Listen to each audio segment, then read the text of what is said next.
Γεια παιδιά! Στο σημερινό βίντεο θα ασχοληθούμε με τη μακροοικονομία. Το 7ο κεφάλαιο της ύλης μας ασχολείται με το ΑΕΠ, το καθάριστο εγχώριο προϊόν, είτε σε τρέχουσες είτε σε ονομαστικές τιμές. Ένα από τα πράγματα που μας ταλανίζουν αρκετά στις ασκήσεις του 7ου κεφαλαίου, ίσως και το πιο απαιτητικό που καλούμαστε να διαχειριστούμε σε ασκήσεις του 7ου κεφαλαίου, είναι η αλλαγή του έτους βάσης. Στο σημερινό βίντεο λοιπόν θα δούμε ακριβώς αυτό, τη μεθοδολογία αλλαγή έτους βάσης, για να λύσουμε όλες τις απορίες. Σαν παράδειγμα, θα χρησιμοποιήσουμε την άσκηση 1 στη σελίδα 19 από το β' τεύχος του βιβλίου μας, το οποίο θα το βρείτε μέσα στο site www.esp.pavlapatrenou.gr. Στην άσκηση 1 λοιπόν βλέπουμε ένα πινακάκι, το οποίο αποτελείται από 3 έτη, από το 2004 μέχρι και το 2006, μας δίνει το ΑΕΠ σε τρέχουσες τιμές καθώς και το δείκτη τιμών. Στο πρώτο ερώτημα μας λέει να υπολογίσουμε το ακαθάριστο εγχώριο προϊόν του 5 και του 6 σε σταθερές τιμές του 2004. Σε σταθερές τιμές του 2004 σημαίνει έτος βάσης να είναι το 2004.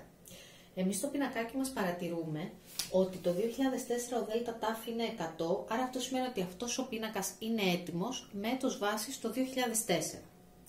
Άρα λοιπόν απλά κατευθείαν πάμε να υπολογίσουμε το ΑΕΠ σε σταθερές τιμές για το 5 και για το 6. Ας το κάνουμε αυτό κάπου εδώ.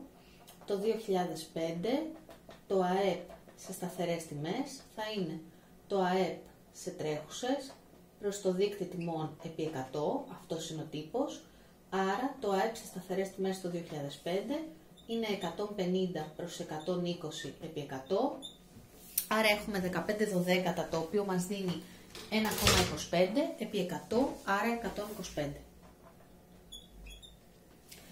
Το 2006, το ΑΕΠ σε σταθερές τιμές αντίστοιχα θα είναι το ΑΕΠ το τρέχον προς το δείκτη τιμών επί 100, άρα 200.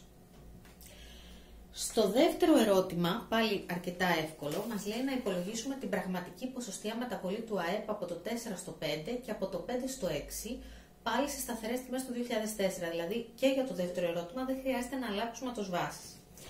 Το 2004 να το προσθέσουμε εδώ, γιατί θα το χρειαστούμε στο β' ερώτημα, ότι από τη στιγμή που είναι έτος βάσης, το ΑΕΠ σε σταθερές τιμές ταυτίζεται με το ΑΕΠ σε τρέχουσες τιμές, δηλαδή είναι και αυτό 120.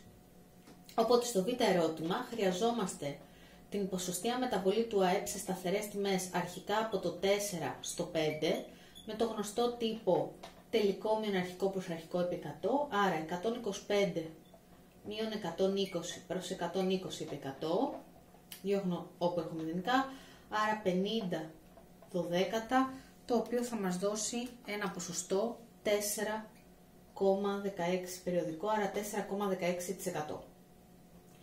Αντίστοιχα, η ποσοστιαία μεταβολή του ΑΕΠ σε σταθερές τιμές από το 5 στο 6, με τον ίδιο τύπο, είναι τελικό το σταθερό ΑΕΠ του 6, άρα 200, μείον του 5 που είναι 125 προς 125 επί 100. Οπότε 75 προς 125 επί 100, αν εδώ απλοποιήσουμε με το 25, μας μένει 3 πέμπτα, άρα 0,6 επί 100, 60% η ποσοστιαία μεταβολή από το 5 στο 6. Και πάμε σε αυτό που ίσως μας μπερδεύει περισσότερο, αλλαγή έτους βάσης.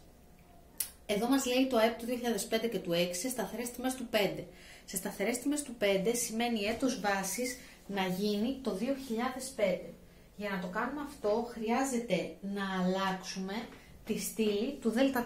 Για να αλλάξουμε τη στήλη του ΔΤ, όταν θέλουμε να υπολογίσουμε ΔΤ, όπως θα βρείτε και στο τυπολόγιο στη σελίδα 13 του ίδιου βιβλίου, μπορούμε να χρησιμοποιήσουμε είτε τον τύπο ΔΤ ίσον π τρέχοντος προς π έτους βάση επί 100, αλλά σε αυτή την άσκηση δεν μπορούμε διότι δεν έχουμε στήλη π, άρα αναγκαστικά θα πάμε στον τύπο ΔΤ ίσον ΔΤ τρέχοντος έτους προς ΔΤ έτους βάσης επί 100.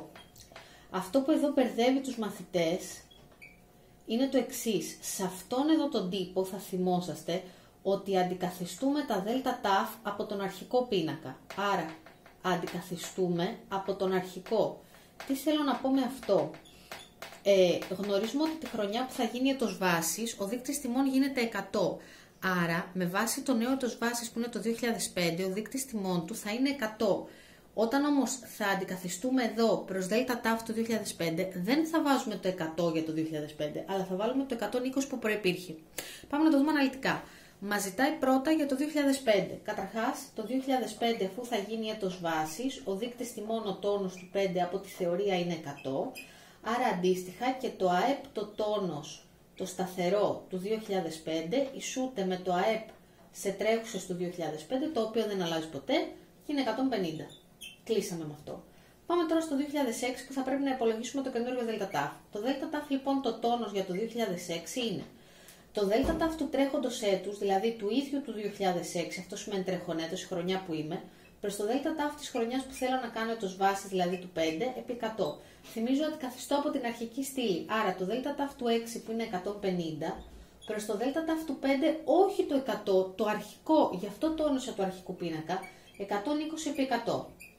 15 12, 1,25 επί 100, 125, οπότε το 2006 το ΑΕΠ το τόνος σε σταθερές τιμές θα είναι το ΑΕΠ σε τρέχουσες που δεν έχει αλλάξει, 300 προς 125 επί 100.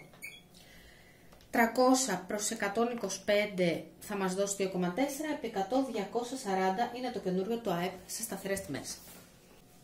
Αυτό ήταν το βίντεο για σήμερα. Αν σας άρεσε μην ξεχάσετε να κάνετε like στο βίντεο αλλά και subscribe στο κανάλι του στο YouTube ESP Πατρινού. Μην ξεχάσετε να βρείτε το βιβλίο «Την εκφώνηση της άσκησης» και οποιοσδήποτε άλλες πληροφορίες στο site www.esp-patrinou.gr, καθώς και να ακολουθήσετε το λογαριασμό στο Instagram Economic Studies _Πατρινού. Γεια σας!